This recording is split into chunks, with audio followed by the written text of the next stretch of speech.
Quero estudar com os irmãos hoje sobre aparências. As aparências enganam. Os mais velhos aqui devem se lembrar de um comercial que tinha antigamente, do Denorex. Os mais velhos, tá? Deve lembrar. O Ivan, sim, ó, Mandileta. Denorex era um produto que se usava para quem tinha caspa. E a propaganda dizia o seguinte: Denorex parece, mas não é. Parece o quê? Parece remédio, mas não é. E isso pegou, esse jargão pegou durante muito tempo. E tinha muita gente que, quando olhava alguma situação, usava essa expressão: parece, mas não é.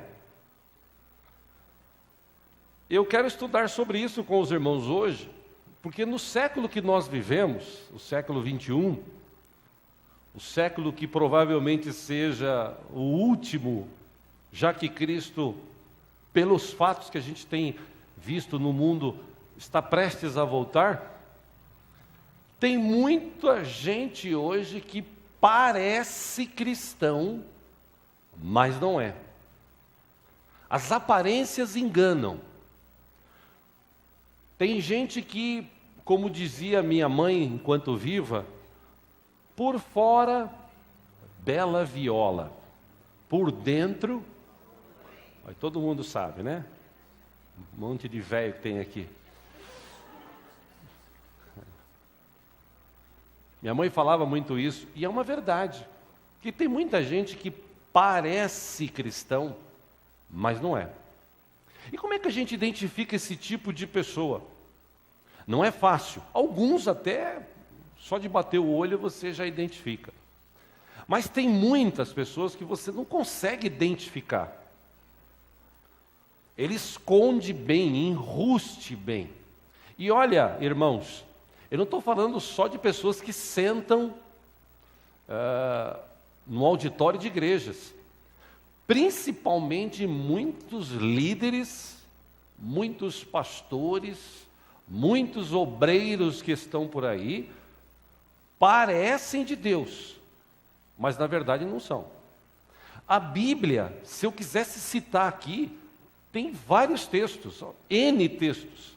Paulo escrevendo a Timóteo, Paulo falando à igreja de Gálatas, Pedro falou sobre isso, Paulo escrevendo a Tito falou sobre isso, o livro de Judas, que é um capítulo apenas antes do Apocalipse, fala sobre isso, João apóstolo escreveu sobre isso, Jesus falou sobre isso, que no final dos tempos apareceriam muitos falsos cristos, falsos profetas, enfim, gente que quando você olha para ele ou para ela, parece cristão. Hoje, até que não tem tanto, mas antigamente tinha um protótipo de cristão. Para mostrar que é cristão, era preciso usar terno, gravata, no caso dos homens. As mulheres, elas tinham que usar vestidos ou saias bem longas, não podia usar joias, não poderia pintar-se, enfim, antigamente mulher cristã era difícil.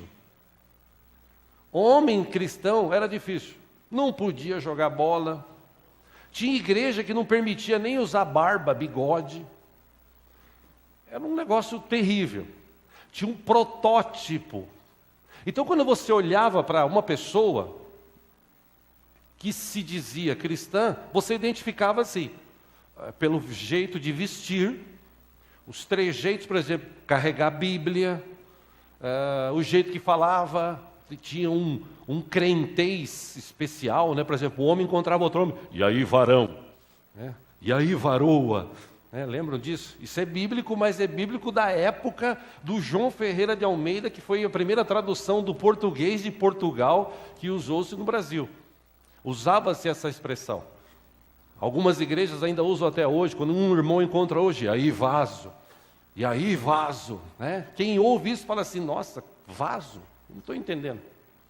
O pastor Ripari mesmo contou uma vez aqui que ele foi num acampamento, chamaram ele, não era cristão ainda, e lá no acampamento que ele foi, ele ficou, porque ele é muito sistemático, o pastor Ripari, ele ficou assim, andando para lá, para cá, olhando e tal. Quando ele foi lá na frente, diz que tinha um vaso grande assim, né? E passou um irmão por ele, desses que usa esses crenteiros, falou para ele assim: e aí, varão, tudo bem? Não se preocupa não, que hoje um vaso vai falar com você. Aí ele olhou para o vaso assim, e falou: será? Esses crentes é tudo doido, né? E ele estava falando do vaso, né? O irmão vaso que ia ser usado. Enfim, antigamente identificava-se cristãos assim. Hoje, se tem mais liberdade, né? E por causa dessa liberdade, muita gente está levando para o lado da libertinagem. Então não tem mais pudor nas roupas que se usa dentro da igreja e fora da igreja. Enfim, não vou falar sobre este assunto. Mas a verdade é que hoje tem muita gente que se diz assim: eu sou cristão. Ah, pô, eu vou na igreja de domingo, ou às vezes de domingo. Eu leio a Bíblia, na verdade alguns dizem eu tenho a Bíblia, mas é só aparência. Porque Bíblia mesmo, muito cristão não conhece, não lê, na verdade nem carrega.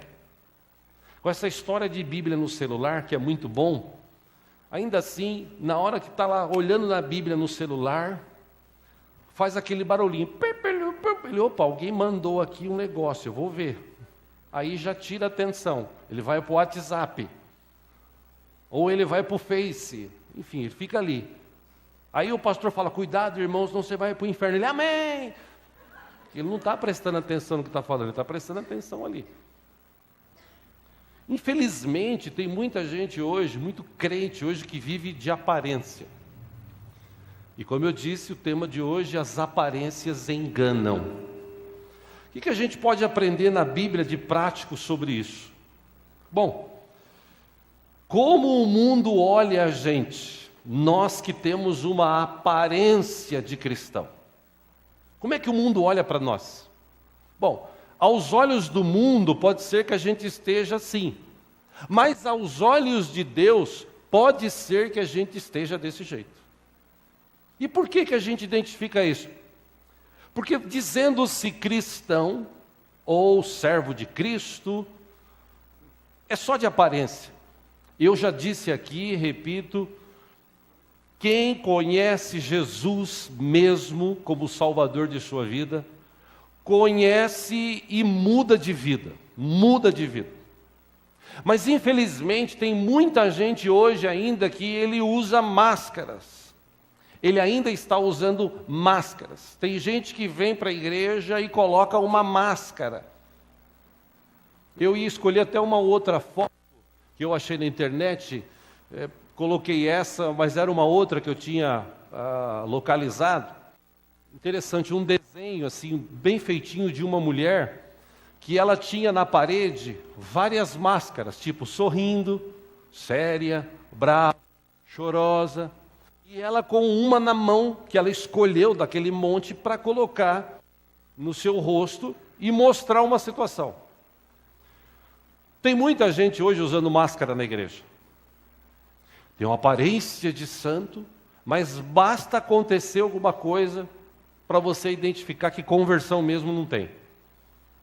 Tem outros até que parecem cristãos, mas quando encontra outro irmão, ele age assim, ó. Fala alguma coisa diferente, o cara já arranca e já... Tem muita gente assim hoje. Aqui, graças a Deus, não. Estou falando do pessoal de outras igrejas, claro, né? Gente, por que viver de aparência? Por que não sermos mesmos discípulos de Jesus? Por que não mostrarmos mesmo que somos discípulos servos do nosso Senhor e Salvador Jesus Cristo? Quando a gente fala de cristianismo, a gente remete a esta palavra cristianismo, Cristo, evangelho, boas novas, para compromisso. Eu não sei se você sabia, mas no dia que você aceitou Jesus como Salvador, não foi só um ato assim, quero Jesus. Por quê? Porque eu tenho medo de ir para o inferno. Falaram para mim que se eu não aceitar Jesus, eu vou para o inferno.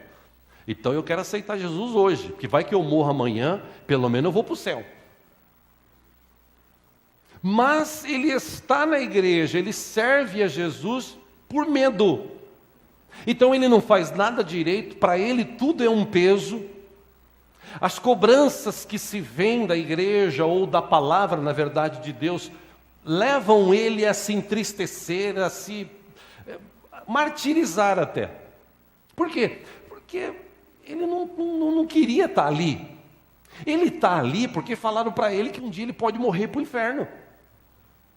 Tem gente que vem para a igreja e aquele afã, ele ouve a palavra entra. Jesus falou sobre isso, a palavra entra, fala no coração dele de tal forma que ele levanta a mão, eu quero esse Jesus e tal. E eu já falei aqui, aconteceu isso na nossa comunidade ao longo desses anos. Uma vez, no final do culto, fizemos o apelo, um irmão na hora, levantou, eu quero, saiu do meio da igreja, veio aqui correndo na frente, aleluia e tal, e beleza, e oramos por ele, amém. 3 meses depois, desapareceu, nunca mais vimos.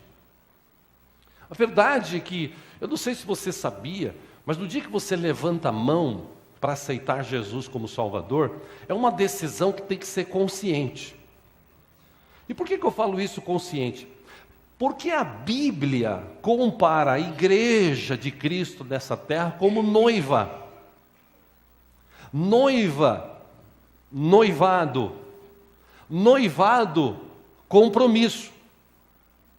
Então nós que temos Jesus como Senhor e Salvador, nós temos um compromisso com Ele.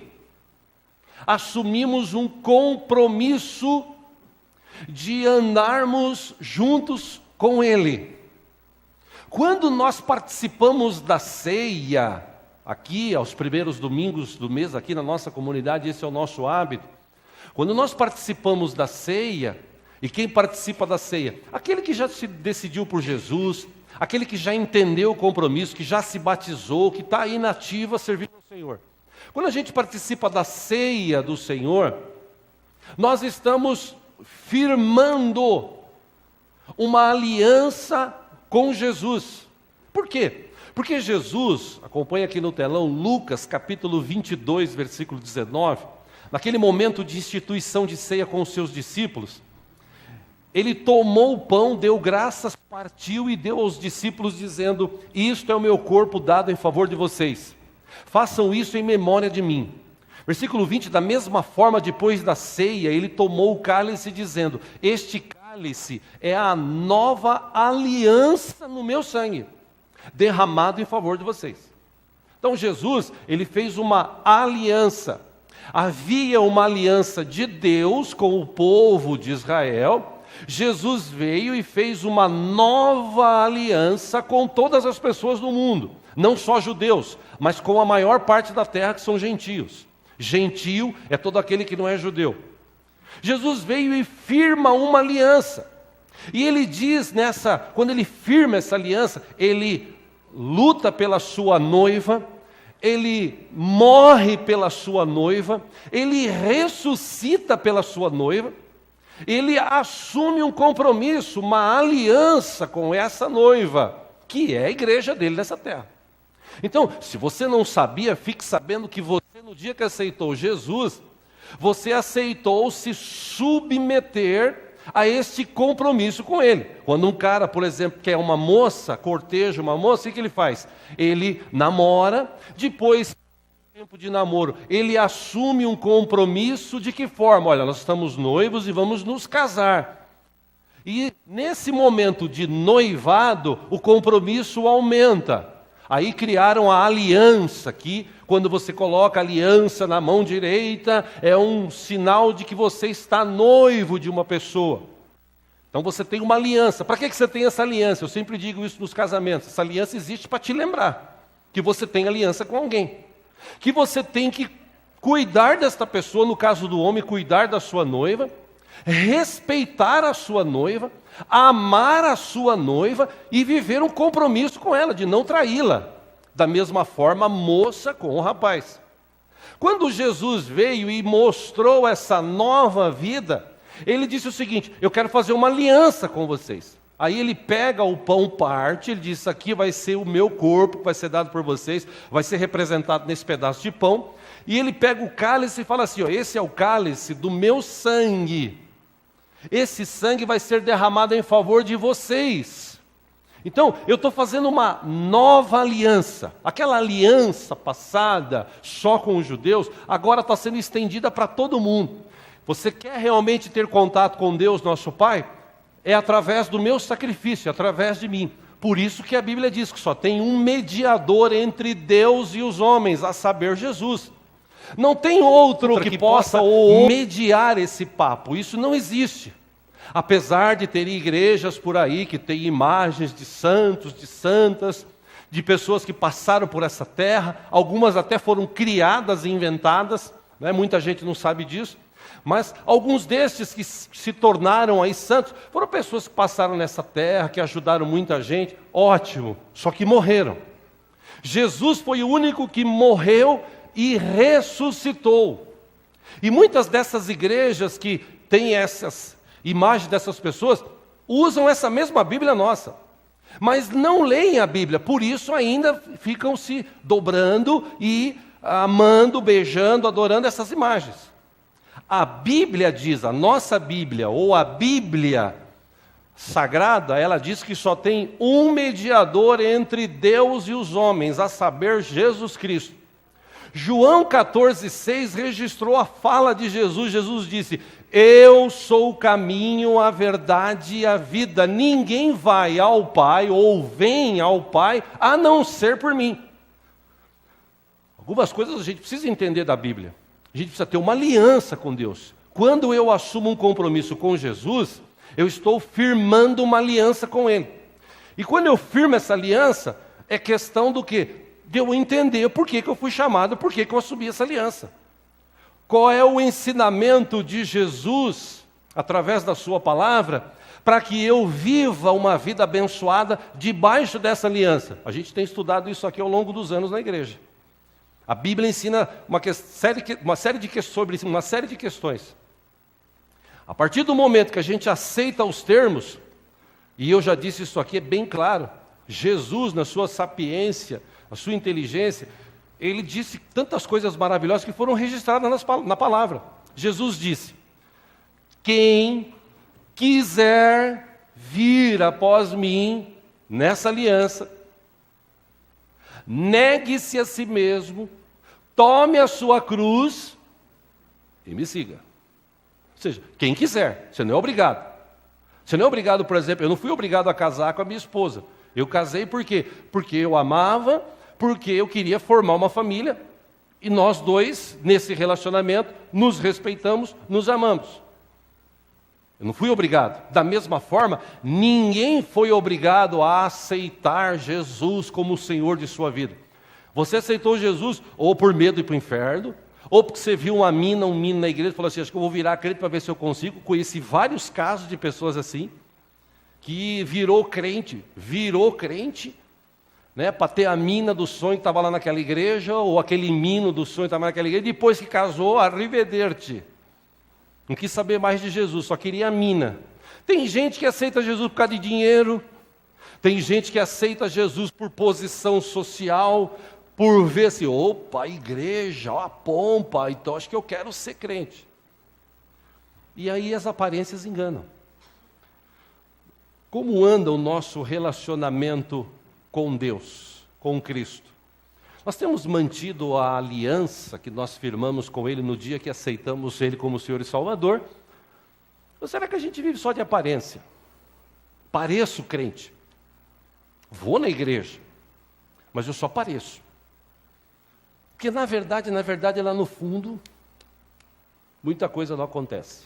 Bom, para ilustrar um pouco isso, eu acredito até que você vá entender um pouco melhor o que eu quero estudar com você nessa manhã. Várias igrejas grupos teatrais de igreja, no passado, no presente, encenaram uma peça chamada Jardim do Inimigo. Acho que muita gente já assistiu e tal. Várias igrejas fizeram. Escolhi uma dessas igrejas, uma grande igreja aqui em São Paulo, que também encenou, e a encenação deles foi muito boa, muito bacana. Tem aí, acho que 7, 8 minutos, mas eu acredito que você vai entender parte daquilo que a gente está estudando hoje. Tudo bem aí? Pode ser? Vamos lá.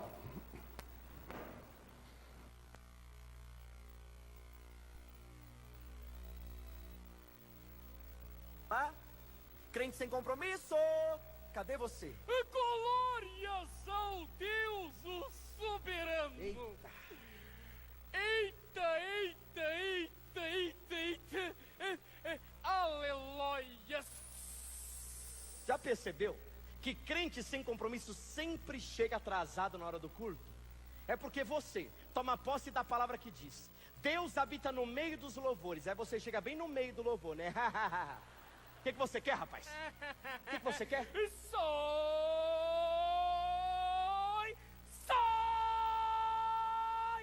Tá amarrado, mano. Você é louco, velho? O que você quer, garoto? O que você quer, garoto?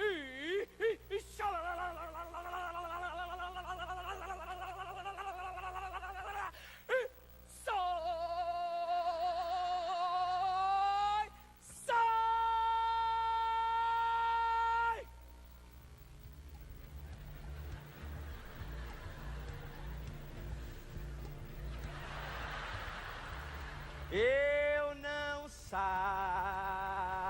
não. Você é louco, mano? O que você quer, garoto? Tá louco? Como assim não vai O sair? que você quer? Você não sabe quem sou eu, né? Quem é você, garoto? Eu sou filho de crente. Ô, Pai Senhor, irmão. Pai Senhor. A paz, Pai Senhor, a parabéns. paz do Pai Senhor. Senhor. Bem. Olha, os meus pais dão o dízimo todo mês. E ó, tem mais. Quer saber por que você tem que sair daqui correndo? E agora? Por quê, rapaz? Porque eu nasci na igreja.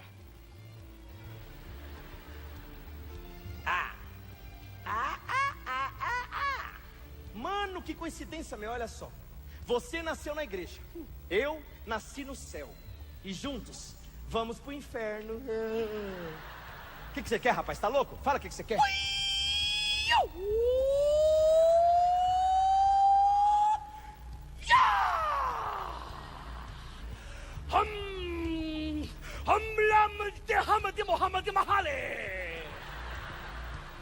Eu acho que ele tá endemoniado, gente. O que você quer, rapaz?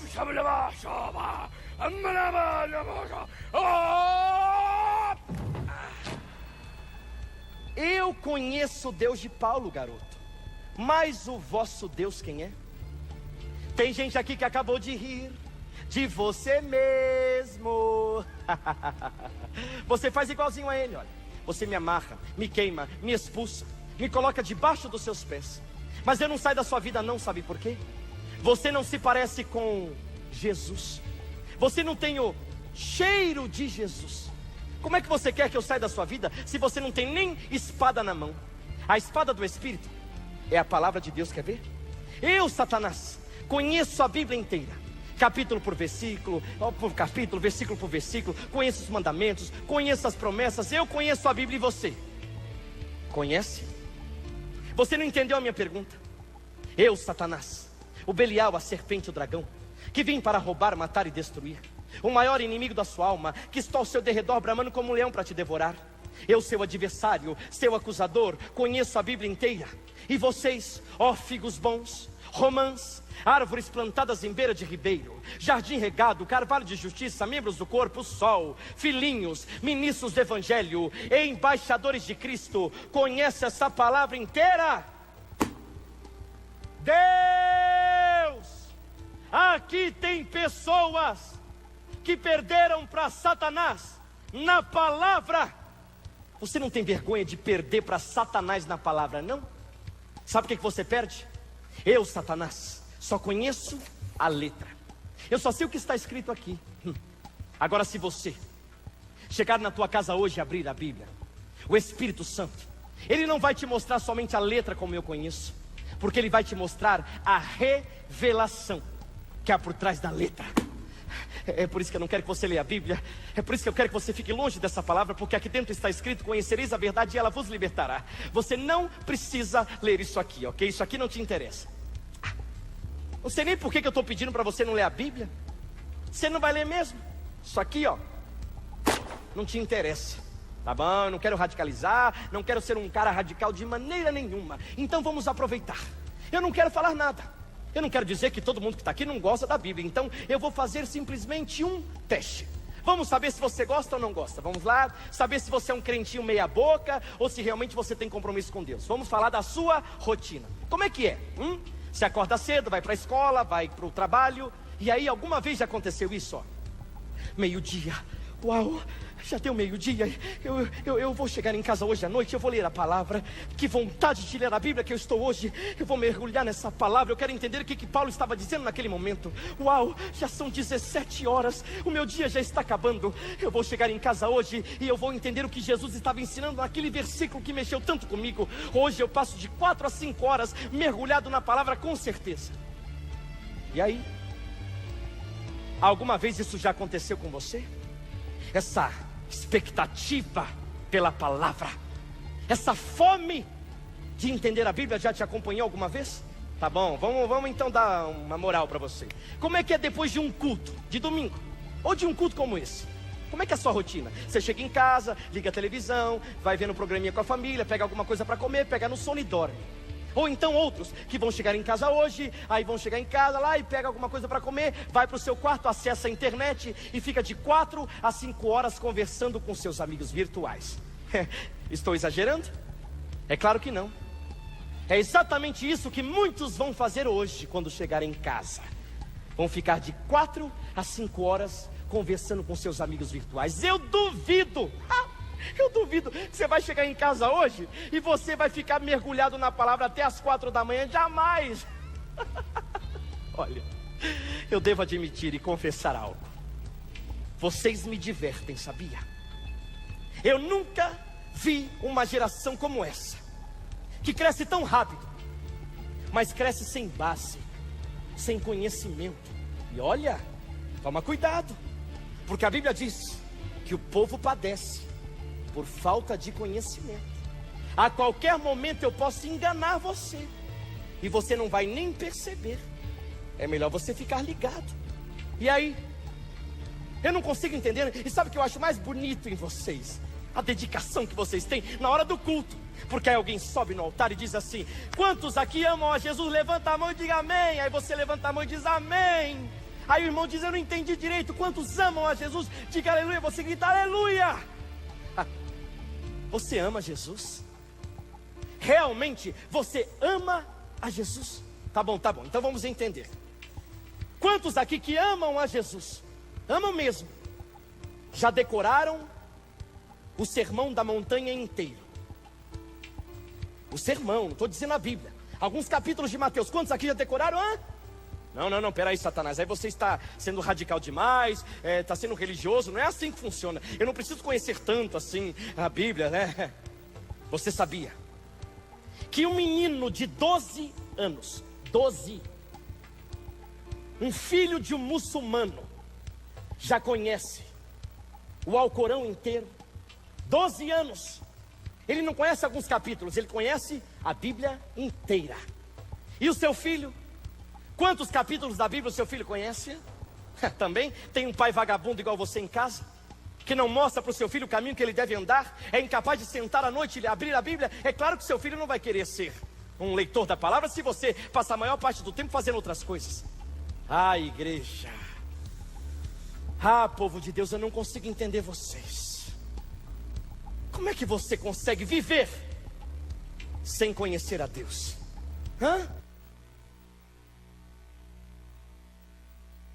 Quem quiser assiste o resto na internet, tá? É 1 hora e pouco. Aparência. Tem muito crente assim, que vai na igreja, que sapateia, rodeia e tal, mas de Bíblia mesmo ele não conhece nada. Profundidade mesmo no Evangelho não tem nenhuma, é só aparência. Ele ensina o filho a torcer para o seu time de futebol, Ele ensina o filho algumas coisas básicas da vida, mas Evangelho e Bíblia, não. E olha, meus irmãos, estou tratando esse assunto com vocês, porque isso não é de hoje. Isso desde o tempo de Jesus já tinha gente que vivia de aparência. Vamos ler um texto juntos? Você que trouxe a Bíblia aí, abre em Mateus 23, por favor.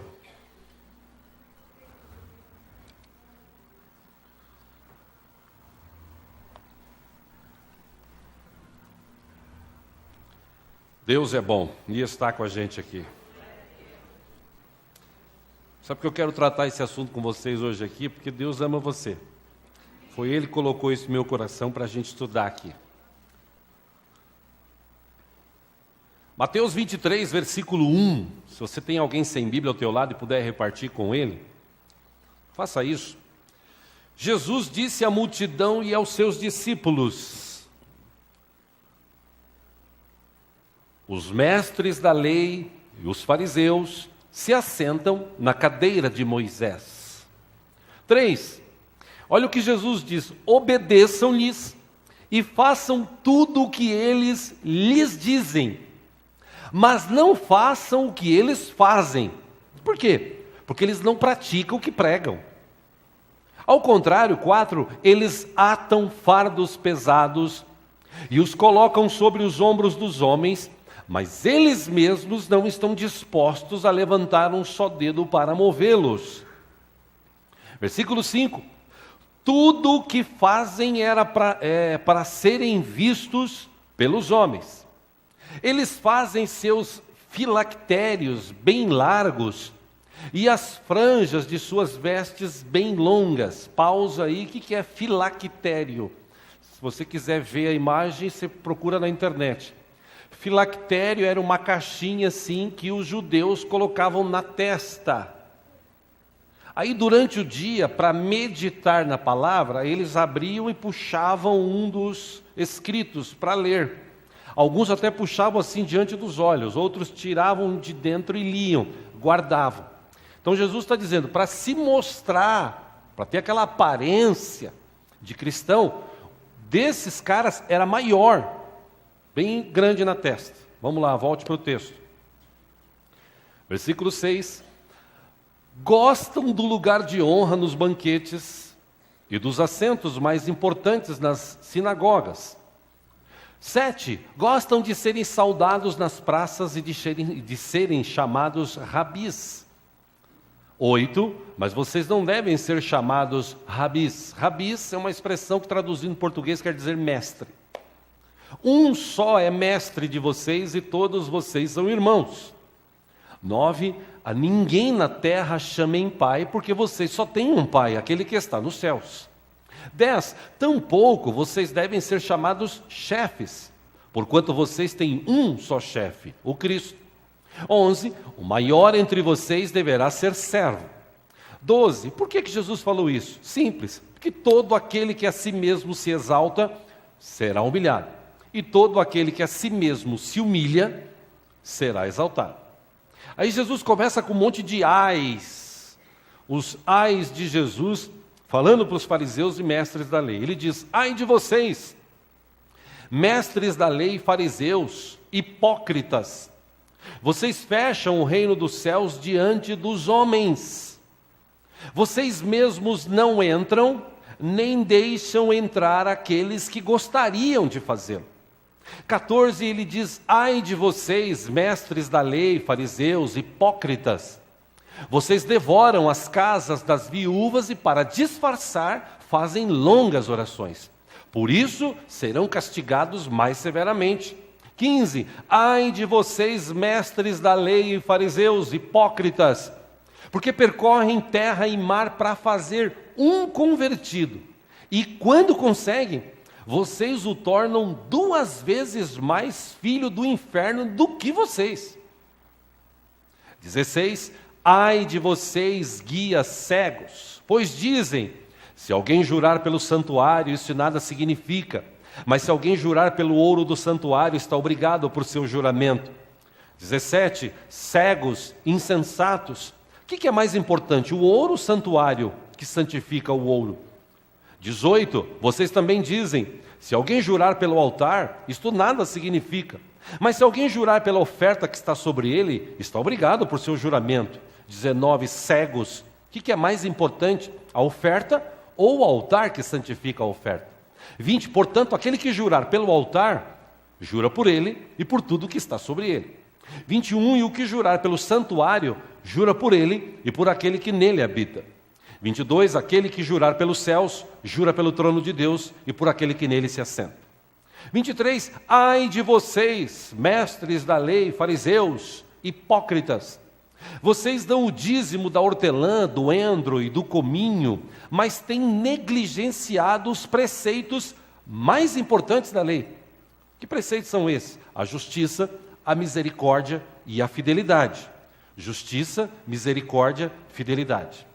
Vocês devem praticar estas coisas, justiça, misericórdia e a fidelidade, sem omitir aquelas, que entre outras coisas é dar o dízimo da hortelã, do endro e do cominho. 24, guias cegos, vocês coam um mosquito e engolem um camelo. 25, ai de vocês, mestres da lei, fariseus, hipócritas, vocês limpam o exterior do copo e do prato, mas por dentro eles estão cheios de ganância e cobiça. 26, fariseu, cego, limpe primeiro o interior do copo e do prato, para que o exterior também fique limpo. 27, ai de vocês, mestres da lei, fariseus, hipócritas, vocês são como sepulcros caiados, bonitos por fora, mas por dentro estão cheios de ossos e de todo tipo de imundície. 28, assim são vocês. Jesus está falando para os mestres da lei, fariseus. Por fora, parecem justos ao povo, mas por dentro estão cheios de maldade e hipocrisia. Só até aí. O que Jesus quis dizer nesse texto? Ele falou, lembre-se, mestres da lei, fariseus. Gente que cuidava de igreja e colocava ou atava fardos pesados sobre as pessoas. Como eu disse há pouco, antigamente, por exemplo, eu fui de uma igreja que você não podia jogar bola, você não podia ir na praia, você não podia usar bermuda, era terrível o negócio, tinha que usar gravata, terno. Isso eram coisas que eram colocadas para a gente. Mas por que isso? A questão não é colocar isso, a questão é dizer o seguinte, tem que ser assim. Eles nunca nos explicaram, por exemplo, por que eu não posso ir para a praia? Ah, é pecado. E por que é pecado? Porque você não pode ir para a praia. O que esses homens faziam, eles falavam para as pessoas, olha, façam isso, façam aquilo outro, mas eles mesmos não faziam. No passado, tinha um grande líder de uma grande igreja no Brasil que ele proibia as pessoas da sua igreja assistir televisão. Era proibido ter televisão dentro de casa. Televisão era do diabo. Era isso que ele dizia. Só que um dia, lá atrás, um amigo que trabalhava numa empresa, que fazia manutenção em aquecedores, esse amigo foi chamado para ir na casa desse grande líder. E ele foi lá, e ele foi mexer no aquecedor que havia no banheiro, e quando ele entrou no quarto, tinha uma enorme televisão na casa desse líder. Ou seja, ele dizia para o povo que não podia, mas ele tinha. Eu poderia citar aqui uma série de coisas, meus irmãos, mas eu acho que o próprio vídeo que nós vimos pode elucidar mais o que eu quero estudar com vocês hoje. A verdade é que no século XXI tem muito crente de aparência. Parece crente, vai na igreja, mas de prático, de conhecimento bíblico, de oração, não tem nada. Não tem nada. Não tem profundidade no evangelho. Não tem raiz profunda. Ele não lê Bíblia, ele precisa conhecer a Bíblia. A Bíblia diz, ensina o teu filho no caminho que deve andar. E os pais não ensinam. Os muçulmanos ensinam, os judeus ensinam, os gentios não ensinam. Nós poderíamos gastar mais tempo lendo a Bíblia e nós não gastamos. A gente prefere assistir o jogo do Corinthians, do Santos, do São Paulo, da seleção, do Palmeiras. A gente podia gastar um pouco mais de tempo orando, mas a gente não ora. Aí depois a gente vive uma aparência de que eu sou cristão, de que tudo está bem, e na verdade não está. Haja visto o que a gente vê hoje por aí de pessoas que estão se desviando. Quantos escândalos estão surgindo hoje no meio das igrejas? Quantas famílias cristãs sendo destruídas? Por quê? No meu entender, não estou aqui para julgar ninguém, mas analisando tudo isso com os irmãos, falta entender que no dia que nós aceitamos Jesus como Senhor e Salvador, nós firmamos uma aliança com Ele. Nós assumimos um compromisso com Ele. Aí a nossa vida, como Paulo escrevendo na igreja de Colossenses, diz: a nossa vida agora está escondida com Cristo junto ao Pai. A nossa vida agora é uma outra vida. Só que o problema é que ninguém quer viver essa outra vida. Todo mundo quer ser crente e ir para o céu, mas ninguém quer viver um compromisso com Deus. É aquela história do marido que trai a mulher. É uma história que eu estava ouvindo, por exemplo, de aparência. O camarada com uma mulher, ele para no meio da estrada, o pastor americano que conta essa história, ele para no meio da estrada, e no meio da estrada para comprar um lanche, eles pedem 2 lanches, o homem que está ali fazendo, faz o lanche e tal, pega 2 pacotes, entrega para eles saem, 10 quilômetros depois eles abrem, não era lanche, era pacote de dinheiro. Aí eles pegam, voltam lá, e entregam para o dono, diz: olha, o senhor errou, o senhor deu lanche, em vez de dar o lanche, deu os pacotes de dinheiro. Ele falou: puxa vida, meu Deus, onde eu estava com a cabeça, a férias do mês está aqui, eu ia depositar no banco, puxa, muito obrigado. É tão difícil encontrar pessoas sinceras assim como vocês, é tão difícil encontrar pessoas assim honestas, pessoas de bem. Nossa, o que eu posso fazer para... Não precisa fazer nada, não, pelo amor de Deus. Eu tenho amigos aqui na cidade que trabalham na televisão, no rádio, poxa, eu gostaria de convidá-los para vir aqui fazer uma entrevista com vocês, para mostrar que ainda tem gente honesta nessa terra. Aí o cara chama o dono do lado e fala assim: é melhor não, porque essa aqui não é minha mulher.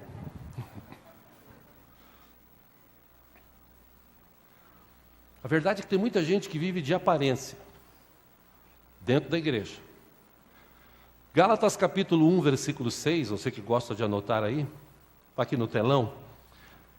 Paulo escreve à igreja de Gálatas dizendo o seguinte: admiro-me de que vocês estejam abandonando tão rapidamente aquele que os chamou pela graça de Cristo para seguirem outro evangelho, que na realidade não é o evangelho.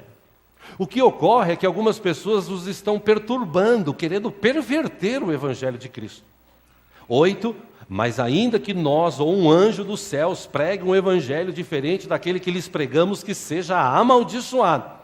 Como já dissemos, agora repito: se alguém lhes anuncia um evangelho diferente daquele que já receberam, que seja amaldiçoado. O que Paulo quer dizer com isso? Gente, estão pregando tanta coisa aí hoje que o povo está acreditando nisso. Tipo assim, você não precisa ter compromisso, você não precisa ler Bíblia, você não precisa orar, você não precisa jejuar, você não precisa nem ir na igreja, basta você vir uma vez por mês, trazer a grana, o dízimo, tá bom. Eu já falei aqui, eu conheci pastores do passado, falou para mim: eu vou instituir um culto na segunda de manhã, na segunda noite, perdão, porque na minha igreja eu tenho bastante empresários. E esses empresários, final de semana, o cara quer andar de lancha, o cara quer andar de iate, jet ski, para a praia, para o campo, e eles não têm tempo de vir na igreja, mas eu vou criar um culto, queria até que você fosse pregar lá. Isso aconteceu anos atrás comigo, numa segunda-feira, para que eles pudessem ter um dia deles. Eu vou pregar só para ver o que é isso aí, porque eu fiquei curioso. E fui. Cheguei lá às 7h30, pensando que o culto era às 8, estava marcado para as 8, só que o culto começou às 9h15. Por quê? Porque os empresários têm grandes negócios para resolver e chegaram lá. Eu e Deus estavam ali esperando. Quer dizer, que tipo de evangelho se prega hoje aí? Que tipo de evangelho nós entendemos de que Cristo nos mostrou na cruz do Calvário? Eu não sei se você sabia, Mas por causa de Jesus é que nós estamos vivos aqui hoje. Jesus disse no seu sermão da montanha, capítulo 5 de Mateus, versículo 20, eu lhes digo que se a justiça de vocês não foi muito superior à dos fariseus e mestres da lei, de modo nenhum entrarão no reino dos céus. Que justiça é essa que a gente vive hoje, a nossa ou a de Deus? Que tipo de cristão nós estamos formando hoje, através dos nossos filhos, ou das pessoas que nós trazemos para a igreja? Que tipo de modelo nós somos para estas pessoas? Será que nós conseguimos ser motivo dessas pessoas olharem para as nossas vidas e dizer o seguinte, pô, eu quero conhecer o Deus que mudou a vida dessa pessoa. Mas não mudou assim, deixou ele rico, famoso, não. Um Deus que tratou, que tirou as feridas da alma, um Deus que deu uma vida, como um devocional que eu mandei hoje cedo, falando de felicidade, eu já falei sobre isso aqui anos atrás. Felicidade para muita gente é um alvo para alcançar, e felicidade não é isso, felicidade é hoje, você pode ser feliz hoje, se você tiver o entendimento de que Deus está com você hoje. Por causa de Jesus a gente está vivo. Por causa de Jesus, o castigo que era para vir sobre nós, e já agora foi sobre Ele. Por causa de Jesus, nós vamos viver a eternidade com Deus. A eternidade nós vamos viver por causa de Jesus. Por causa de Jesus, nós temos vida e vida com abundância, diz a sua palavra. Por causa de Jesus, nós vamos ser resgatados deste mundo. Um dia Jesus vai voltar para buscar a sua igreja, lavada e remida no sangue dele. Gente que tem compromisso, aliança com ele, ele vai voltar para buscar. Não pessoas que vão à igreja, gente que faz parte da igreja. Não pessoas, como eu disse aqui algumas vezes, usuário. Hoje tem muito usuário de igreja. Eu vou à igreja, eu uso o que a igreja me oferece, estacionamento, água, banheiro, ar-condicionado, um lugar bom para sentar, todo tipo de instrumentalidade para que eu possa entender a palavra. Só que eu sou um usuário, eu só vou e uso, eu não quero compromisso, eu não quero saber de cultos, eu não quero compromisso de oração, eu não quero compromisso de jejum, eu não quero compromisso de ler palavra. A gente tem um compromisso aí, no último sábado desse mês, de oração, tem uma lista ali, eu não sei nem como é que está a lista, se está preenchida toda ou não, mas a gente tem, deve estar lá atrás, uma lista para você colocar o nome de 15 minutos de você vir aqui, no último sábado, orar por você, pela sua família. Mas hoje as pessoas não querem compromisso. Pô, eu tenho o meu final de semana, eu tenho que viver a minha vida. Por causa de Jesus, os nossos pecados foram perdoados. A gente era candidato sério aí para o inferno, mas Jesus deu a vida por nós. Jesus morreu na cruz por nós. Por causa de Jesus, o nosso nome está escrito no livro da vida. E tem gente que ainda não entendeu que assumiu uma aliança, ou firmou uma aliança, assumiu um compromisso com Jesus. Cuidado, tem muita gente que está vivendo de aparência.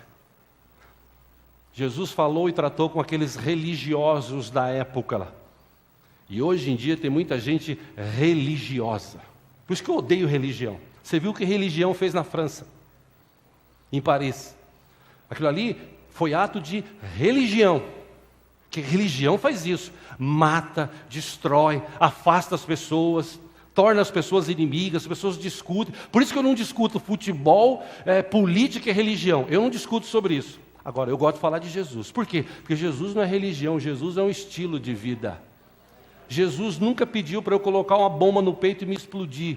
Ao contrário disso, Jesus me disse o seguinte: venha após mim e me siga, porque eu tenho vida e vida com abundância para dar para você. Tiago capítulo 1, versículo 26 e 27, ele escreveu: se alguém se considera religioso, mas não refreia a sua língua, engana-se a si mesmo. Sua religião não tem valor algum.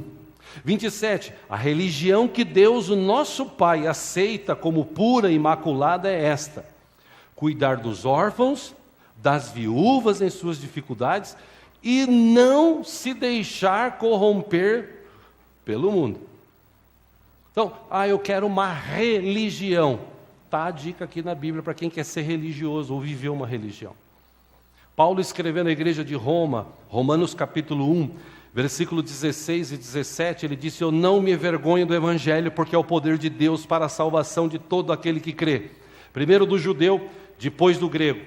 Porque no Evangelho é revelada a justiça de Deus. Uma justiça que do princípio ao fim é pela fé, como está escrito, o justo viverá pela fé. Como é que eu entendo esse versículo aqui? O que Paulo está querendo dizer? Eu não tenho vergonha de ser cristão. Eu não tenho vergonha, a gente falava sobre isso na quinta-feira indo para o átrio. Para mim, eu posso, Deus me deu essa liberdade de escolher. Então eu escolho, ou eu vou no domingo num shopping, ou eu vou no domingo num campo de futebol assistir um jogo, ou eu fico em casa assistindo televisão, ou eu vou para a igreja. Eu escolho ir para a igreja. Só que você que escolhe para a igreja, os caras acham que você é idiota.